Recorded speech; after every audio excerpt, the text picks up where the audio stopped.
Capacitance को देखते हैं किस चीज़ पर इंसार कर रही है। हमने पढ़ा था कैपेसिटेंस जो दो चीज़ों पर डिपेंड करती है, एक उसकी सेपरेशन और दूसरा प्लेट का एरिया। अगर हम सेपरेशन चेंज करते हैं तो यहाँ इस कैपेसिटेंस को आप देखिए, पास कीबोर्ड के जो बटन होते हैं उसमें पैरेलल प्लेट कैपेसिटर इस्तेमाल होता है। अब वो पिक्चर में नज़र भी आ रहा होगा। इसी तरह दूसरा हमने बताया था कि ट्यूनिंग आपको बता रहा है कि आपके पास कैपेसिटेंस जो है इनवर्सली प्रोपोर्शन होती है डी के, मतलब आप सेपरेशन बढ़ाएंगे, सेपरेशन आप क्या करेंगे, ज्यादा करेंगे, तो क्या होगा, कैपेसिटेंस आपके पास कम हो जाएगी। क्योंकि जब आप मीडियम रखेंगे तो आपके पास इलेक्ट्रिक फील्ड क्या हो जाएगा, डिक्रीज हो जाएगा। इलेक्ट्रिक फील्ड डिक्रीज होने से वोल्टेज भी क्या होगा, डिक्रीज। और जब वोल्टेज डिक्रीज। अस्सलाम वालेकुम व्यूअर्स, मैं हूं मोहम्मद इस्लाम। आज फिर हाजिर हूं एक नए टॉपिक के साथ और हमारा टॉपिक है आज capacitance of parallel plate capacitor. ये टॉपिक बेसिकली पिछले टॉपिक का ही नेक्स्ट हिस्सा है जो हमने पहले पढ़ा था कैपेसिटर्स का। तो अगर आपने वो नहीं देखा तो नीचे लिंक में, डिस्क्रिप्शन में लिंक मौजूद है, उसे क्लिक करके आप उसे देख सकते हैं। ठीक हो गया। अच्छा, अब हमारे पास टॉपिक क्या है, capacitance of parallel plate capacitor. तो कैपेसिटर होता क्या है, हमने पिछले लेक्चर में पढ़ा था कि कैपेसिटर एक डिवाइस है जो चार्ज को स्टोर करने के लिए इस्तेमाल किया जाता है, या फिर हम कहते हैं जो इलेक्ट्रिक एनर्जी को स्टोर करने के लिए इस्तेमाल होता है। कैपेसिटेंस क्या थी, कैपेसिटेंस हमने कहा था ability of a capacitor to store charge, यानी कैपेसिटर की चार्ज स्टोर करने की सलाहियत को हम क्या कहते हैं, कैपेसिटेंस कहते हैं। ठीक हो गया बेटा। अच्छा, capacitance of parallel plate capacitor हम क्यों पढ़ रहे हैं, वजह इसकी, तो ये बहुत सारी जगहों पे इस्तेमाल होता है। हमने प्रीवियस लेक्चर में भी आपको बताया था, तो दो तीन मैं आपको बता देता हूँ। एक तो हमने पढ़ा था कि आपके पास कीबोर्ड के जो बटन होते हैं उसमें पैरेलल प्लेट कैपेसिटर इस्तेमाल होता है। अब वो पिक्चर में नजर भी आ रहा होगा। इसी तरह दूसरा हमने बताया था कि ट्यूनिंग ऑफ रेडियो के जो ट्यूनिंग सर्किट होता है वो भी क्या होता है, पैरेलल प्लेट कैपेसिटर पर मुश्तमिल होता है। ठीक हो। हमारा आज का ऑब्जेक्टिव क्या है, हम ये क्यों पढ़ना चाहते हैं, हम ये इसलिए पढ़ रहे हैं कि हम चेक कर सकें कि हमारी जो कैपेसिटेंस होती है वो किस किस फैक्टर पर डिपेंड करती है। तो सबसे पहले हम क्या करेंगे, कैपेसिटेंस का फार्मूला ड्राइव करेंगे और फिर उससे हम अपने रिजल्ट अखज़ करेंगे कि हमारी कौन सी कैपेसिटेंस, यानी कैपेसिटेंस किन फैक्टर पर डिपेंड करती है, किन के बढ़ाने से बढ़ेगी, किन के कम करने से कम होगी। तो कंसीडर करते हैं हम, हमारे पास ये एक पैरेलल प्लेट कैपेसिटर है। ठीक हो गया। इसको हमने क्या किया, बैटरी के साथ जोड़ दिया। अब इस प्लेट को हमने बैटरी के पॉजिटिव टर्मिनल से जोड़ा तो इस पर क्या हो गया, पॉजिटिव चार्ज। इसको बैटरी के नेगेटिव टर्मिनल से जोड़ा, इस पर क्या हो गया, नेगेटिव चार्ज। तो ये कैसे आया, ये हमने प्रीवियस लेक्चर में भी पढ़ा था कि जैसे ही आप बैटरी से इसे कनेक्ट करते हैं तो बैटरी क्या करती है, यहाँ से इलेक्ट्रॉन को निकालती है और इस प्लेट पर जमा करती जाती है। तो जहाँ से इलेक्ट्रॉन निकलते जाएंगे वहाँ पॉजिटिव चार्ज, और जहाँ पर इलेक्ट्रॉन आके जमा होते जाएंगे वहाँ पर नेगेटिव चार्ज। ठीक है। इन दोनों प्लेट्स के दरमियान हमने डिस्टेंस डी रखा है और ये डिस्टेंस इन दोनों के साइज के मुकाबले में छोटा रखा है हमने। यहाँ तो आपको ये बड़ा नजर आ रहा होगा, लेकिन हमने ये क्या करना है, छोटा रखना है। क्यों छोटा रखना है, ताकि हमारे पास इलेक्ट्रिक फील्ड यूनिफॉर्म हो। इलेक्ट्रिक फील्ड को यूनिफॉर्म रखने के लिए ये डिस्टेंस आपने क्या करना है, स्मॉल रखना है आपके पास। ठीक हो गया बेटा। अच्छा देखें, प्रीवियस लेक्चर में हमने पढ़ा था कि कैपेसिटेंस का हमारे पास फार्मूला क्या है। कैपेसिटेंस का फार्मूला था C बराबर है Q ओवर V। इसको हम इक्वेशन नंबर 1 का नाम दे देते हैं। अच्छा, ये कैपेसिटेंस कब है, जब हमने प्लेट के दरमियान कोई मीडियम नहीं रखा, यानी यूं समझे एयर है या वैक्यूम, तो इसको हम नाम दे देते हैं VAC। यानी कैपेसिटेंस है कब, जब कैपेसिटेंस प्लेट्स के दरमियान वैक्यूम है आपके पास, तो Q ओवर V। अब हमने क्या करना है, इन दोनों चीजों को निकालना है, Q भी निकालना है और V भी निकालना है। इन दोनों की वैल्यू निकाल के इसमें हम क्या करेंगे, पुट करेंगे। तो सबसे पहले आप इस पर जरा गौर करें। आपको अगर गाजिस लॉ की एप्लीकेशन, थर्ड एप्लीकेशन हमने पढ़ी थी, electric field between oppositely charge plate, तो ये ऑपोजिटली चार्ज प्लेट नहीं है। ठीक है, तो ऑपोजिटली चार्ज प्लेट बनती है, तो इनके ऊपर चार्ज डिस्ट्रीब्यूटेड है यूनिफॉर्म। तो सबसे पहले हम इसकी चार्ज डेंसिटी का फार्मूला देखते हैं। चार्ज डेंसिटी हमने पढ़ा था कि चार्ज डेंसिटी बराबर होती है चार्ज पर यूनिट एरिया के। चार्ज डेंसिटी किसके बराबर होती है, चार्ज पर यूनिट एरिया। अगर ए को इधर ले जाएं तो इससे मल्टीप्लाई हो जाएगा, तो Q इज इक्वल टू आपके पास क्या आ जाएगा, सिग्मा ए। ये इक्वेशन नंबर 2 हमारे पास, ये Q निकल आया। अब हम निकालते हैं V इसका। V क्या है आपके पास है कि हमने यहाँ पोटेंशियल डिफरेंस अप्लाई किया, जैसे अप्लाई किया तो इसमें क्या हो गया, इलेक्ट्रिक फील्ड जनरेट हो गया। तो V और E का रिलेशन हम निकालते हैं। हमने पढ़ा था V बराबर है क्या होता है, ED। ये इक्वेशन नंबर क्या हो गया आपके पास, 3। ठीक हो गया। सिमिलरली गाउस की थर्ड एप्लीकेशन में हमने इनके दरमियान इलेक्ट्रिक फील्ड निकाला था। तो इलेक्ट्रिक फील्ड का फॉर्मूला हमने क्या पढ़ा था, E बराबर था आपके पास E is equal to sigma over epsilon naught. ठीक हो गया। ये इक्वेशन नंबर क्या है 4। इस 4 को हम क्या करते हैं इक्वेशन 3 में पुट कर देते हैं। Put equation 4 in equation 3। तो हमारे पास ये क्या बन जाएगी, V is equal to E की जगह क्या आ जाएगा सिग्मा D ओवर क्या आ जाएगा एप्सिलॉन नॉट। ये इक्वेशन नंबर 5 आपके पास। ठीक हो गया। अब इक्वेशन नंबर 5 और इक्वेशन नंबर 2 को हम क्या करते हैं इक्वेशन 1 में पुट कर देते हैं ताकि हमारे पास कैपेसिटेंस आ जाए।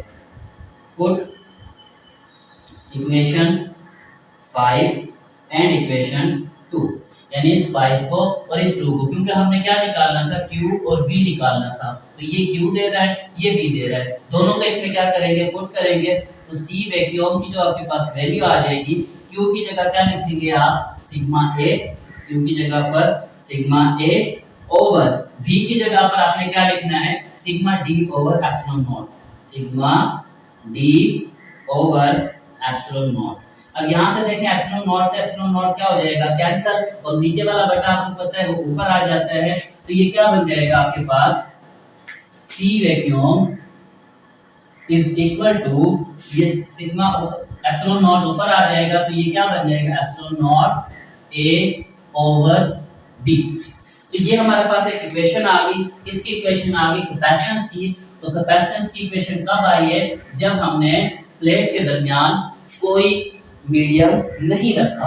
अब ये इक्वेशन हमें क्या बता रही है, ये एप्सिलॉन नॉट क्या चीज है, एप्सिलॉन नॉट बेसिकली क्या है मीडियम की प्रॉपर्टी है। तो इसे हम क्या नाम देते हैं मीडियम देते हैं, ये मीडियम हो गया। ठीक है, epsilon not permittivity of free space भी से पढ़ते हैं। ठीक हो गया। इसी तरह आपके पास ए क्या चीज है, ये है आपके पास area of plate, area of plates.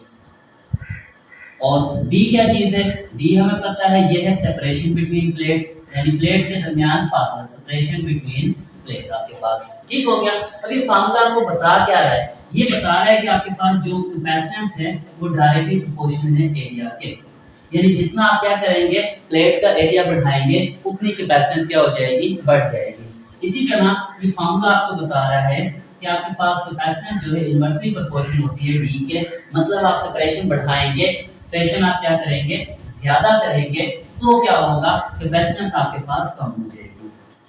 Distance बढ़ाएंगे कैपेसिटेंस कम, डिस्टेंस कम करेंगे तो कैपेसिटेंस भी क्या होती जाएगी बढ़ती जाएगी आपके पास। इसी तरह ये डायरेक्टली प्रोपोर्शनल है, एरिया बढ़ाने से कैपेसिटेंस बढ़ेगी, एरिया कम करने से कैपेसिटेंस क्या होती जाएगी कम होती जाएगी आपके पास। ठीक है। अच्छा, अब बात आ गई मीडियम की। उसके लिए हम क्या करते हैं, अब इसके दरमियान क्या करते हैं इंसुलेटर रखते हैं। इंसुलेटर रख करते हैं डाइलेक्ट्रिक का इफेक्ट। डाइलेक्ट्रिक क्या चीज है, an insulating substance placed between plates of the capacitor is called dielectric.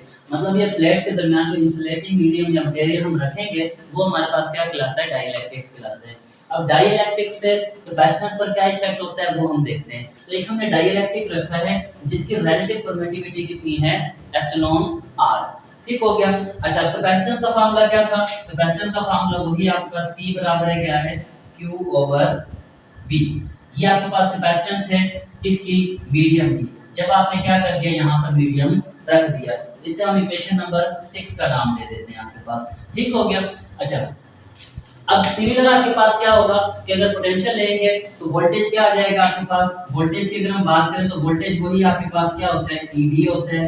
ठीक हो गया। अब हम क्या करते हैं E अगर निकालते हैं तो E की अगर हम बात करें तो E हमने क्या निकाला था आपके पास सिग्मा ओवर एप्सिलॉन नॉट था। तो एप्सिलॉन नॉट की जगह क्या आ जाएगा इसके साथ एप्सिलॉन आर भी आ जाएगा। मतलब क्या है कि आपके पास जब आप ये मीडियम रखेंगे इसमें तो इसकी जो इलेक्ट्रिक फील्ड है वो डिक्रीज हो जाएगी। इलेक्ट्रिक फील्ड क्या होगी डिक्रीज होगी, जिसकी वजह से क्या होगा आपके पास अगर इसमें आप पुट करें तो वोल्टेज भी आपके पास क्या हो जाएगा डिक्रीज हो जाएगा। वोल्टेज भी क्या होगा आपके पास डिक्रीज होगा। और आपको पता है जब वोल्टेज डिक्रीज होता है तो कैपेसिटेंस क्या होती है इंक्रीज हो जाती है आपके पास। ठीक है। अच्छा, अब ये इक्वेशन नंबर 7 है। तो इस इक्वेशन 7 को और इक्वेशन 2 को, सॉरी ये इक्वेशन 2, इन दोनों को हम इसमें क्या करें दोबारा पुट करते हैं। तो पुट करेंगे तो हमारे पास सी मीडियम क्या आ जाएगा आपके पास, मीडियम बराबर है Q की जगह आपके पास क्या आएगा सिग्मा A ओवर वी की जगह आप क्या लिखोगे, sigma D over epsilon naught epsilon R. अब सेम इसी तरह आपके पास सिग्मा से सिग्मा कैंसिल, ये कहाँ आ जाएगा ऊपर, तो आपके पास कैपेसिटेंस का फॉर्मूला क्या बन जाएगा, epsilon naught epsilon R A over D. तो जरा गौर करें आपके पास कि ये फॉर्मूला था आपके पास, इसमें epsilon not a over D था, यहाँ पर एप्सिलॉन आर ऊपर आ गया आपके पास। तो मतलब क्या है कि जो ऊपर आता है तो उससे चीजें बढ़ती हैं, जब कोई फैक्टर नीचे आएगा तो चीज क्या होती है, कम होती है। अब ये ऊपर आ गया तो कैपेसिटेंस बढ़ गई, कितनी बढ़ गई, एप्सिलॉन आर टाइम्स बढ़ गई। तो ये एप्सिलॉन आर क्या है, ये मुख्तलिफ मटेरियल्स के लिए इसकी वैल्यू 1 होती है और हवा के लिए इसकी वैल्यू कितनी होती है, 1.0006 होती है आपके पास, ठीक है। तो जितना आपके पास ये फैक्टर बढ़ेगा उतनी कैपेसिटेंस आपके पास क्या होती जाएगी, बढ़ती जाएगी, ठीक हो गया। अब हम क्या करते हैं, इसकी मदद से एप्सिलॉन आर की क्या करते हैं, डेफिनेशन भी कर सकते हैं। ये हमारे पास कैपेसिटेंस आ गई कब, जब इसमें क्या था, कोई मीडियम मौजूद था। तो ये कैपेसिटेंस है विद मीडियम और ये कैपेसिटेंस है विदाउट मीडियम। अगर इस पे जरा गौर करें हम, सी मीडियम आपके पास वो बराबर है, इसमें से एप्सिलॉन आर को हम क्या करें, कॉमन निकाल लें। एप्सिलॉन आर को कॉमन निकालेंगे, अंदर क्या आ जाएगा, एप्सिलॉन नॉट ए ओवर क्या आ गया, डी। अब जरा गौर करें ये क्या चीज है, ये वो कैपेसिटेंस है जो वैक्यूम वाली थी, तो इसकी जगह हम क्या लिख सकते हैं, सी वैक्यूम लिख सकते हैं। तो सी मीडियम इज इक्वल टू क्या आ जाएगा, एप्सिलॉन आर सी वैक्यूम। तो इससे हम क्या कर सकते हैं, इस इक्वेशन से एप्सिलॉन आर की वैल्यू निकाल सकते हैं। इसको नीचे लाएंगे तो epsilon R is equal to क्या हो जाएगा आपके पास, सी मीडियम ओवर क्या हो जाएगा, सी वैक्यूम, ठीक है। अच्छा, इसमें अभी डेफिनेशन क्या है कि दो चीजें आपके पास क्या है, बटा में। फिजिक्स में जब भी कोई दो चीजें बटा में होती हैं उसे रेशो पढ़ते हैं। ये रेशो है capacitance with medium to the capacitance without medium. तो एप्सिलॉन आर क्या चीज है, the ratio between capacitance with medium and to the capacitance without medium is called relative permittivity। इसका दूसरा नाम है, इसे डाइलेक्ट्रिक कांस्टेंट भी कहते हैं या कोएफिशिएंट ऑफ डाइलेक्ट्रिक भी इसे कहते हैं, ठीक है। डाइलेक्ट्रिक कांस्टेंट आपके पास, ठीक हो गया। तो क्या कहेंगे आपके पास, the ratio between capacitance with medium to the capacitance without medium is called relative permittivity या डाइलेक्ट्रिक कांस्टेंट, ठीक हो गया। अच्छा, अब ये आपके पास क्या बता रही है कि आपके पास जब मीडियम आपने रखा है तो कैपेसिटेंस क्या होगी, आपके पास बढ़ गई। विदाउट मीडियम कैपेसिटेंस कम होती है, मीडियम रखने से कैपेसिटेंस क्या हो जाती है, बढ़ जाती है। क्यों, क्योंकि जब आप मीडियम रखेंगे तो आपके पास इलेक्ट्रिक फील्ड क्या हो जाएगा, डिक्रीज हो जाएगा। इलेक्ट्रिक फील्ड डिक्रीज होने से वोल्टेज भी क्या होगा, डिक्रीज, और जब वोल्टेज डिक्रीज होता है तो कैपेसिटेंस इंक्रीज हो जाती है। अब ये क्यों कम होता है ये हम नेक्स्ट टॉपिक में हम पढ़ेंगे। फिलहाल आप इसमें ये देखें, अब इसमें बहुत से एमसीक्यूज आते हैं। एमसीक्यूज कैसे आते हैं, देखिए एक तो आपके पास पूछते हैं वो सरफेस चार्ज डेंसिटी का फार्मूला, तो ये सीधा सीधा फार्मूला आपके पास लिखा हुआ है, सिग्मा बराबर है Q ओवर V, ठीक है। दूसरा आपसे पूछा जाता है कि कैपेसिटेंस का फार्मूला वो क्या है, Q ओवर V।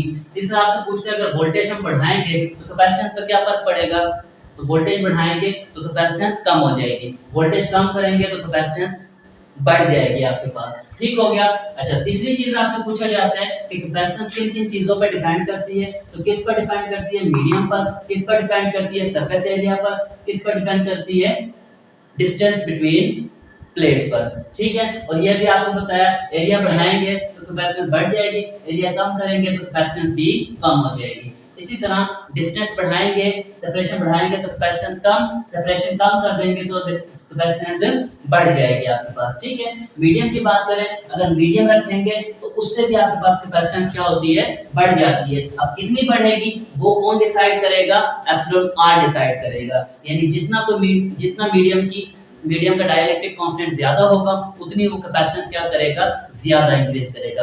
अगर डाइलेक्ट्रिक कांस्टेंट की वैल्यू कम होगी तो उतनी वो कैपेसिटेंस भी क्या करेगा, कम इंक्रीज करेगा, ठीक हो गया बेटा। अब हम पढ़ते हैं इसको, देख थोड़ा सी वैल्यू चेक करते हैं एक सॉफ्टवेयर की मदद से कि किस तरह ये वैल्यू कैपेसिटेंस की बढ़ती है और किस तरह डिक्रीज। देखते हैं किस चीज़ पर इंसार कर रही है। हमने पढ़ा था कैपेसिटेंस जो दो चीज़ों पर डिपेंड करती है, एक उसकी सेपरेशन और दूसरा प्लेट का एरिया। अगर हम सेपरेशन चेंज करते हैं तो यहाँ इस कैपेसिटेंस को आप देखिएगा क्या होता है, हम सेपरेशन बढ़ाते हैं तो देखिए सेपरेशन बढ़ाई कैपेसिटेंस कम हो गई, सेपरेशन कम करेंगे कैपेसिटेंस बढ़ गई। सिमिलर अगर हम एरिया बढ़ाएं तो फिर क्या होगा, जब एरिया बढ़ाएंगे तो देखेंगे कैपेसिटेंस बढ़ रही है। अगर एरिया को हम कम करेंगे तो कैपेसिटेंस कम, तो एरिया के बढ़ने से क्या होगी, आपके पास बढ़ जाएगी, एरिया के कम करने से क्या हो जाती है, कम हो जाती है। तो ये तो था हमारा आज का लेक्चर। अगर आपको पसंद आया तो लाइक शेयर और कमेंट करना ना भूलें। ओके, अल्लाह हाफिज़।